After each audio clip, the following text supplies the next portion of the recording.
On the dashboard, you can set up your core inputs or drivers and see the core financials and core charts related to the model.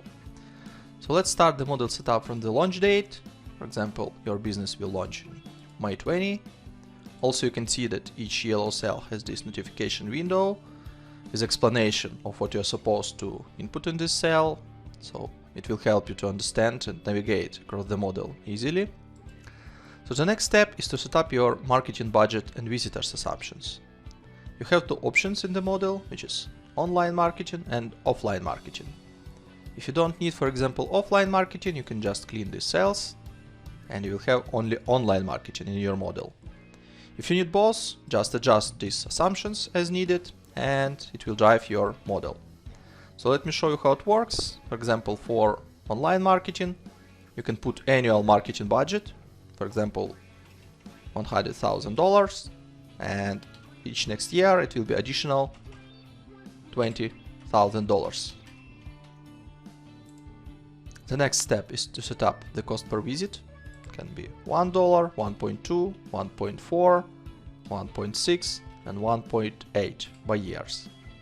The same idea for offline marketing, and as a result you can see the total visitors which you have by years. And the next step is to convert these visitors to new customers across the conversion rates across your sales funnel. So first of all, you have conversion rates from visitors to sales opportunities. Let's pretend this is 50%, for example. It can be changed by years as well. 52, 54, 56, 58. So 67,000 of visitors will be converted to 33.9 thousands of sales opportunities in 2020. The next step is to convert your sales opportunities to engaged opportunities. Let's pretend this is 20% and it can be equal across all the years. So 20% from 32.9 thousands of sales opportunities, this is 6.8 roughly engaged opportunities. And you can see this is also changeable by years. The next step is to convert your engaged opportunities to new customers. This is the final step of your sales funnel within the model. So you can put 10%, for example, 11, 12, 13 and 14. So 10% from 6.8 thousands of engaged opportunities will give you 679 new customers for the 2020. So after you will set up everything, revenue, expenses, COGS, wages, and all other assumptions, you may review your core financials and review your revenue breakdown by services or products, your profitability, which includes revenue, EBITDA, and EBITDA percentage, the cash flow chart by years, and the cumulative cash flow also by years.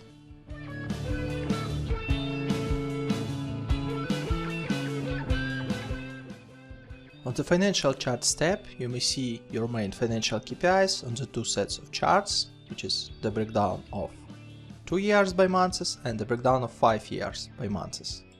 So on the top, you may see the EBIT amount. The next set of charts will show you the revenue breakdown by products. The next, operating cash flow broken down by cash inflow and cash outflow. The next set of charts will show you the cash balance by months for the 2 years and for the 5 years. And on the last set of charts, you will see the EBITDA as a yellow line and the breakdown of this EBITDA, which includes the revenue, COGS, and OPEX.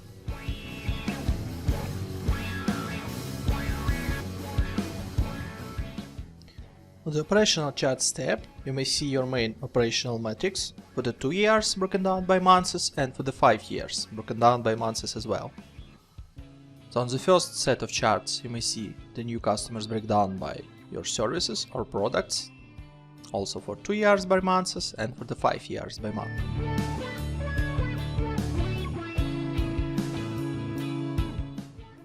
On the income statement tab, you may see your main components of your profit and loss, which is total revenue, total cost of goods sold, gross margin, total variable expenses, total admin salaries and wages, total fixed expenses, EBITDA, depreciation and amortization, EBIT, interest expense, net profit before tax, your corporate tax, and as a result, net profit after tax. Please note that each category has its own subcategories, so you may click on this plus button and see the detailization, for example, for fixed expenses, or for variable expenses, or for example for the revenue. On the cash flow statement, you may see your cash flow broken down by cash flow from operating activities, cash flow from investing activities, and cash flow from financing activities. The same information you may see on the cash flow statement in indirect method, operating, investing, and financing activities, but in more collapsed form. Just easier to see the information here. And the balance sheet will show you the breakdown of your current assets, non-current assets, current liabilities, non-current liabilities, and equity by its subcategories. The summary of three statements you may find on the Financial Statement Summary tab. On the top you have income statement broken down by 5 years, and the selected year, which you can change here, broken down by months. Below you may see the same information on the chart form. The next set of tables and charts will show you the balance sheet, main KPIs broken down by 5 years and selected year by months. And the last part will show you the cash flow statement breakdown for the 5 years and for 12 months for the selected year, as well as charts with the same information.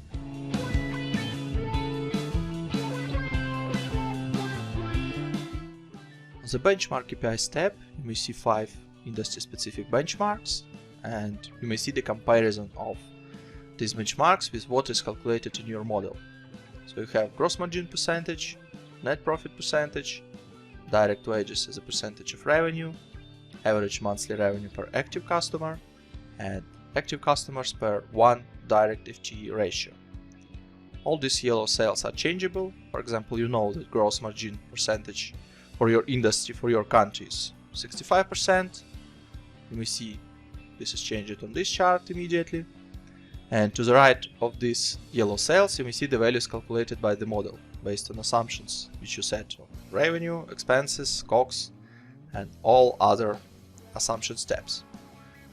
On the graphical form, you may see also comparison of gross margin calculated by the model, which is blue, and industry gross margin, which is orange.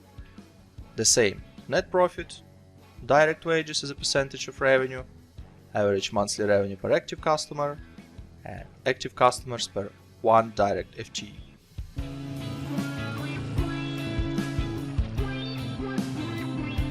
You may see the revenue summary for the main revenue streams, broken down by years, as an absolute values, and as a percentage breakdown.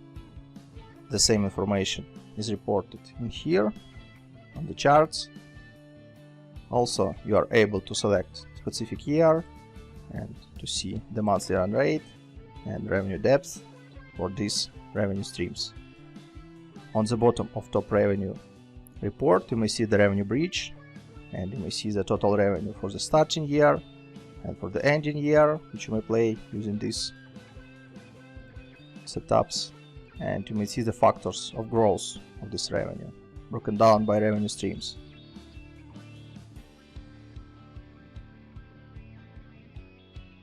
The same idea is used on the top expenses tab. You may see top 4 expenses streams and all other expenses collapsed in one line. Also, this is broken down by absolute values and percentage breakdown. The same information you may find on the charts. Also expenses depths, monthly run rate, visibility to change the year, and expenses bridge, these factors of expenses growth from one year to another year.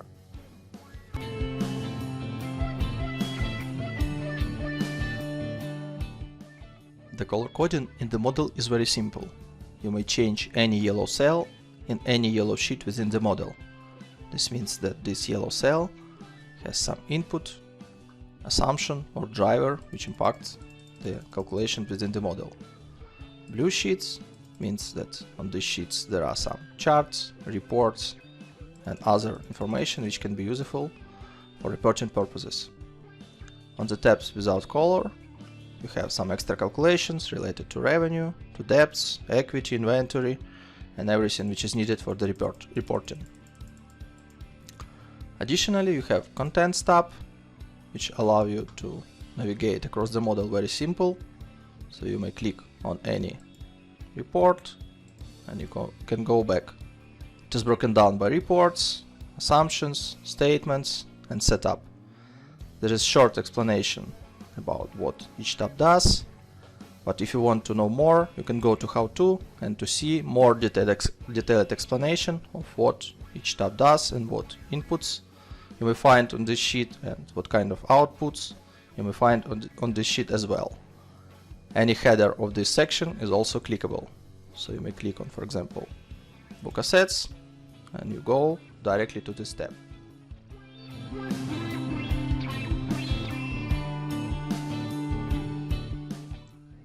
On the Revenue tab, you may set up the main revenue assumptions for the model. So let me show you how it works. So first of all, you need to set up your services names or product names, for example, offering 1 or whatever name you need. Also, if you don't need all 5 services or products, you can just clean assumptions for 4th and 5th and have only 3 offerings. The next step is to set up your starting number of customers. If you have some active customers as of the start of the year, so you can put some numbers, for example 50, 60 for each service. If you don't have any active customers, you can just clean and start from 0 active customers. The next step is to allocate your new customers by different services. So it's changeable by years. For example, for services A, it can be 10, 15, 12, etc. And you can adjust to have 100% on the total, some other service, for example, 25 and 20. So now you have 100% for all the years. The next set of assumptions is to set up your lifetime in months. Let's pretend that in services A, average customer will live in 5 months, services B type 6, 10, 12 and 15 months. To the right, you may see the calculation of active customers by years, depends of this lifetime. If you change something, for example 8, you may see the changes in calculations. This means that because of your new customers live more, you'll have more active customers. On the bottom you may see the total. And the next step is to set up the pricing. First of all, you should understand of how much in average billable hours per month per active customers each service will require. For example, in services A, average customer will have 100 billable hours per month, 110, 120, 130 and 140. And the final step is to set up the price.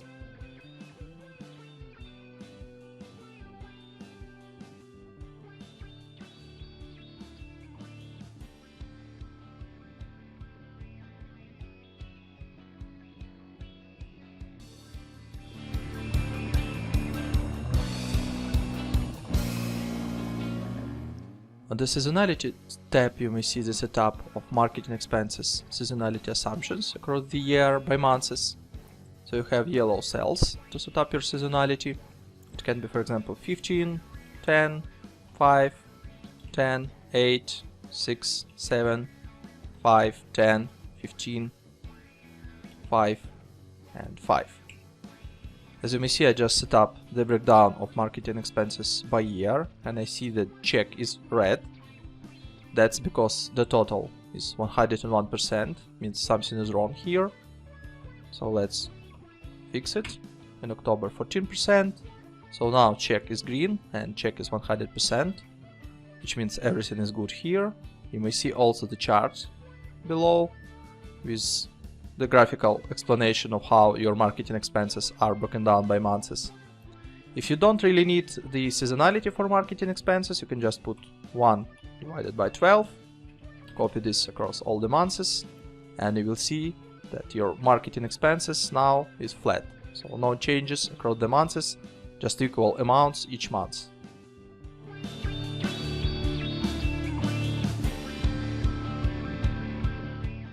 On the COGS tab, you may find 6 categories or components of your COGS.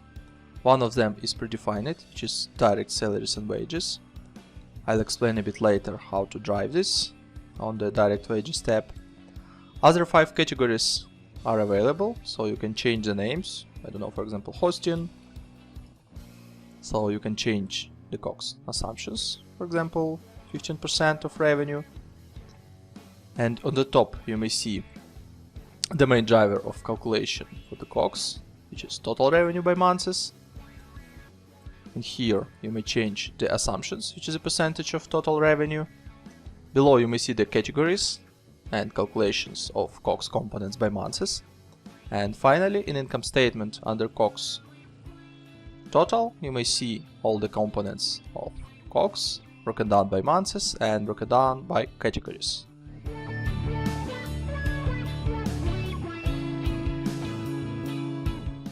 On the direct wages tab, you have 19 categories to set up your direct headcount. So let me show you how it works.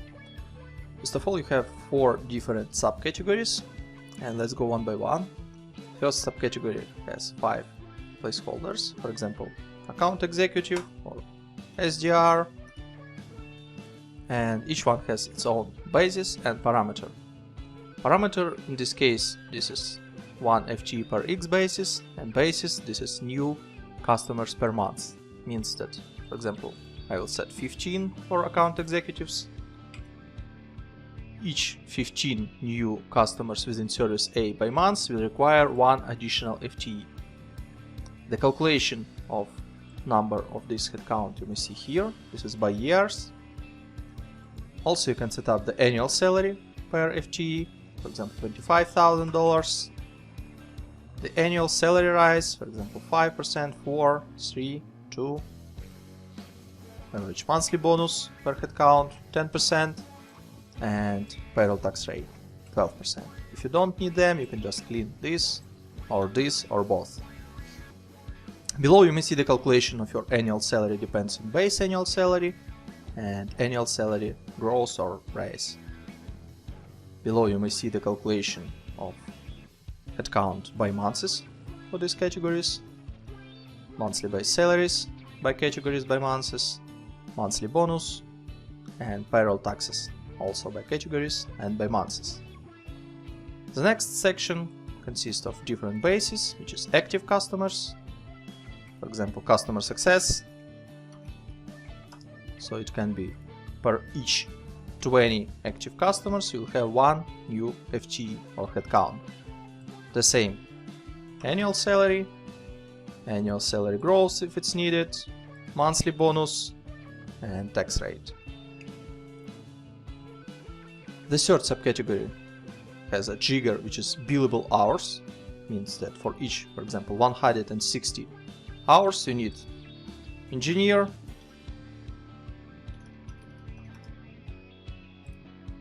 so if you have 320 billable hours, you will need 2 engineers, obviously.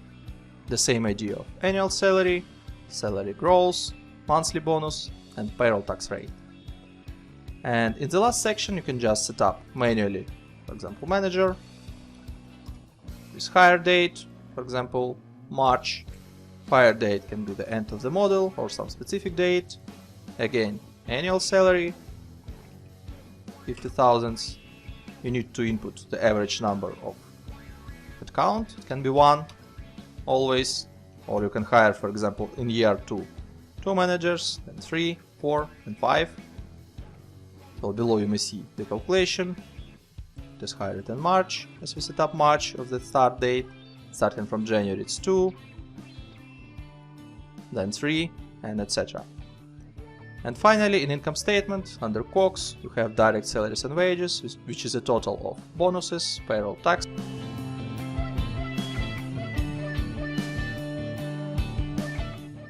On the admin wages tab, you can set up to 19 categories for your admin staff. Let me show you how it works. For example, managers. This hire date starting, for example, from February 20 till the end of the model. You can adjust annual salary per 1 headcount. It can be, for example, $40,000. Then you should input number of admin employees. Let's pretend in the 2020 it will be 1, then 2, 3, 4, and 5. Also you can input annual salary rise. So for example 3% of annual salary first year, for next 5 and 6. Also here you have setup for the monthly bonus, for example 5% per month, and the payroll tax rate, for example 12. Below you may see the calculation of annual salary, depends on the annual salary for the base year and for the annual salary rise. Also here you can see the calculation of number of headcounts. It starts in February because we set up February start of hire. Here you can have monthly base salaries, monthly bonus calculation, and monthly base taxes, which is payroll taxes. And under income statement you have total admin salaries and wages section, where you may see the breakdown of all your headcounts categories and the breakdown the values by months.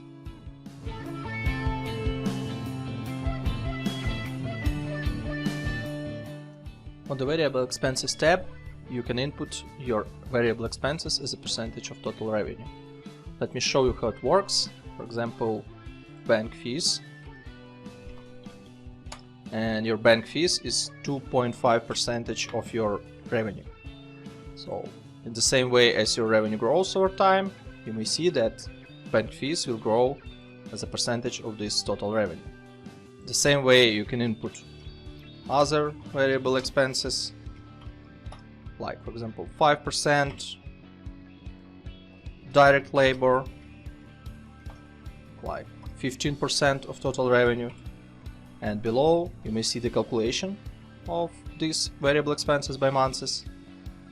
So these expenses will be connected to the income statement tab, section variable expenses, and you may see these line items by months and broken down by expenses types.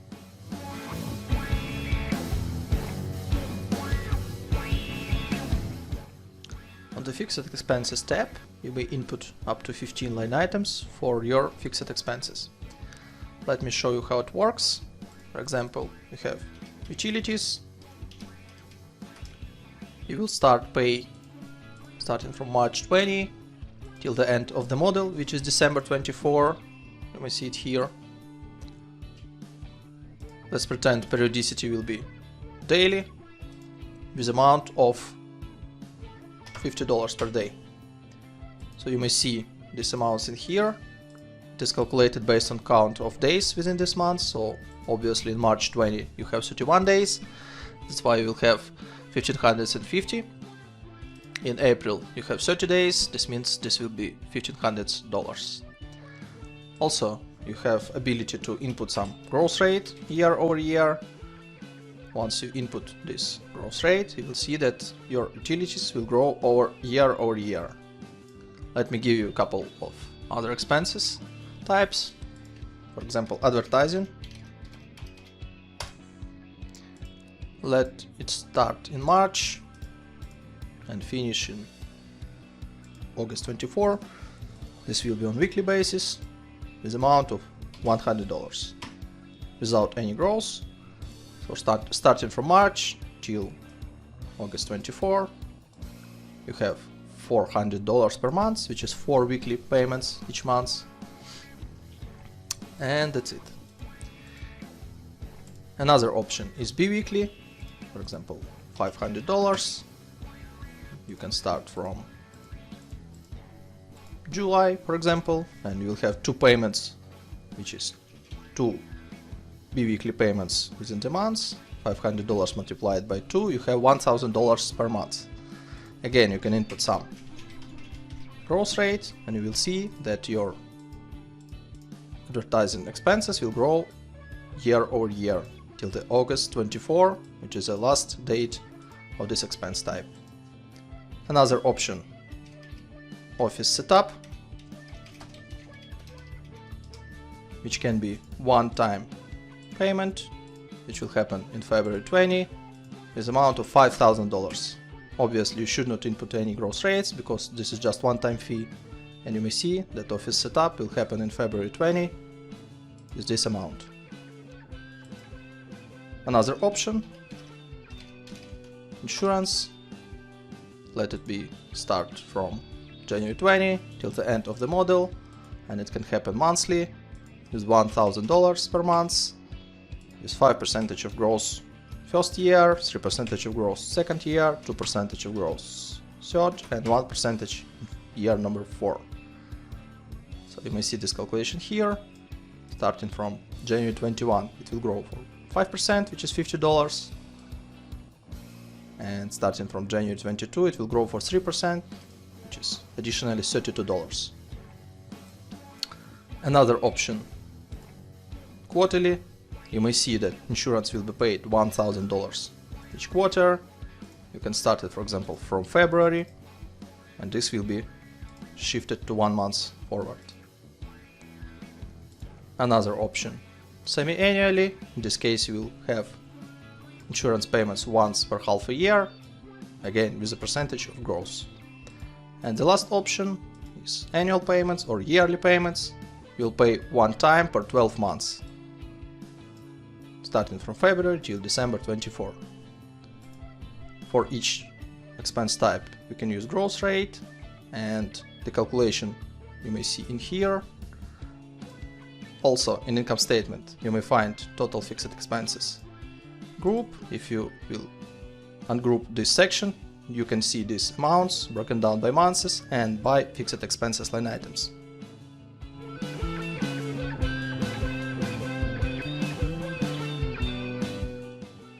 On the CAPEX tab, you may input up to 20 development expenses categories.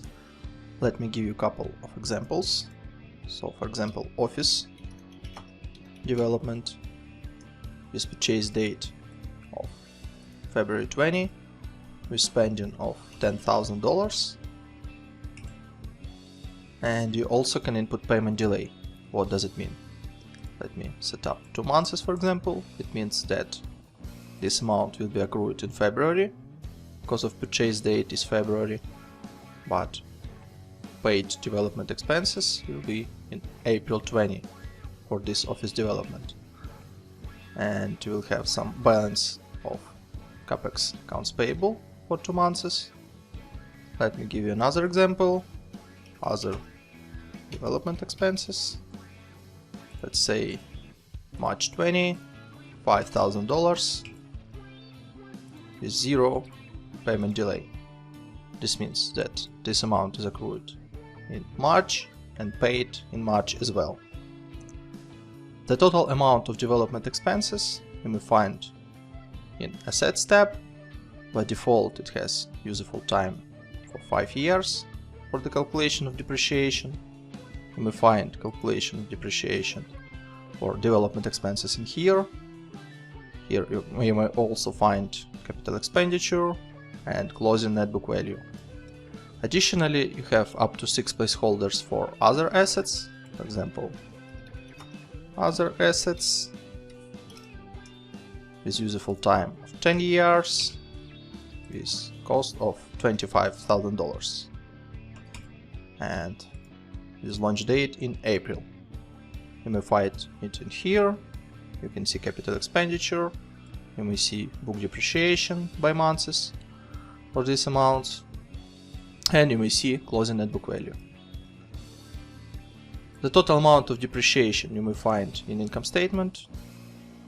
On the cash flow, you may find cash flow from investing activities for these assets.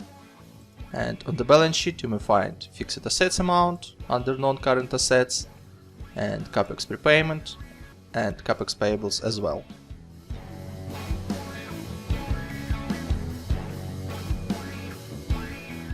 On the capitalization table, you can input different founders and investors' contributions, broken down by different dates of funding, with different cost of share for each series, and you can see the dilution of shares after each round, and pre-money total equity and post-money total equity. Let's pretend that we have 2 founders, founder 1, founder 2. So total amount of shares for founder 1 can be 10,000, for founder number 2, 20,000. Let's imagine that cost of share will be $2 and the date of funding is February. This means that investment for founder 1 is $20,000, for founder 2 is $40,000. In total they invest $60,000, which you may see here. The dilution is 33 to 67% of shares. So let's pretend that for Series A we have one investor and the date of issuance is May. Cost per share is $5 per share and number of shares is 1,000. So total amount of investment will be $5,000. You may see that before the Series A total equity was $60,000, after is $65,000, and investor 1 will have 3.23% of shares, and the shares of founder 1 and founder 2 also diluted, 32.26 and 46.52%. You can also input some amounts for Series B and Series C. The same way you can set up the date, cost of share, and up to 5 investors is up to 5 placeholders for number of shares. The amounts of funding you may see in the cash flow, in the ordinary equity risings, and you may see the balance sheet, which shows you the total equity by months.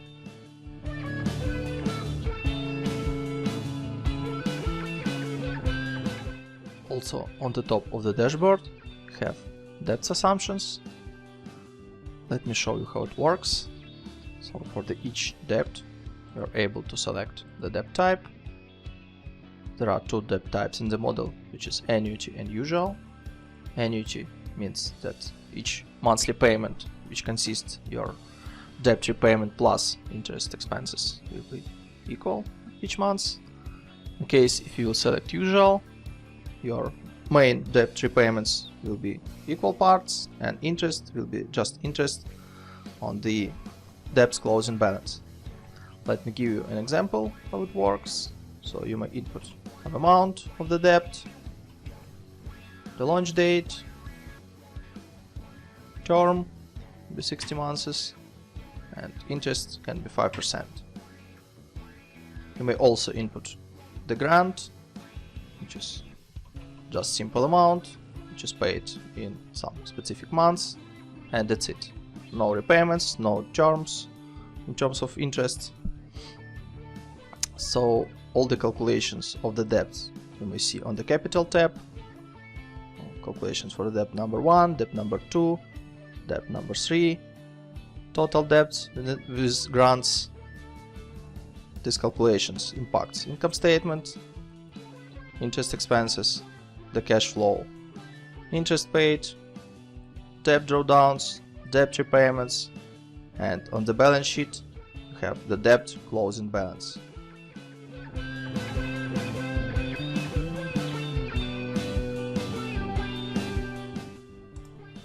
On the top of the dashboard you have currency, denomination, and taxes setup. So currency inputs means that you can input all your drivers for the model using one currency. You have currency outputs.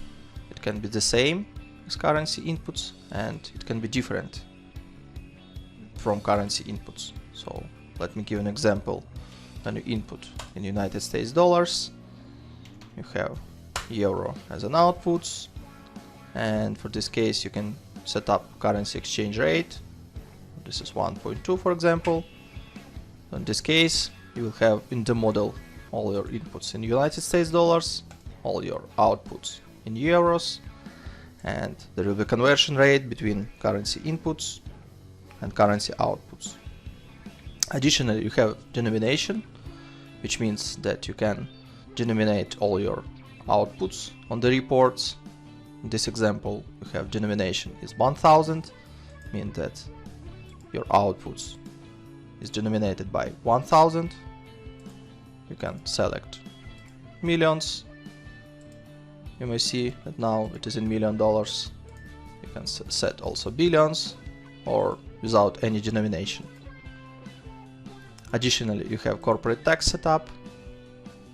You can change this number and this will impact tax expenses in your income statement. I hope you enjoyed my video. Thanks for reviewing this.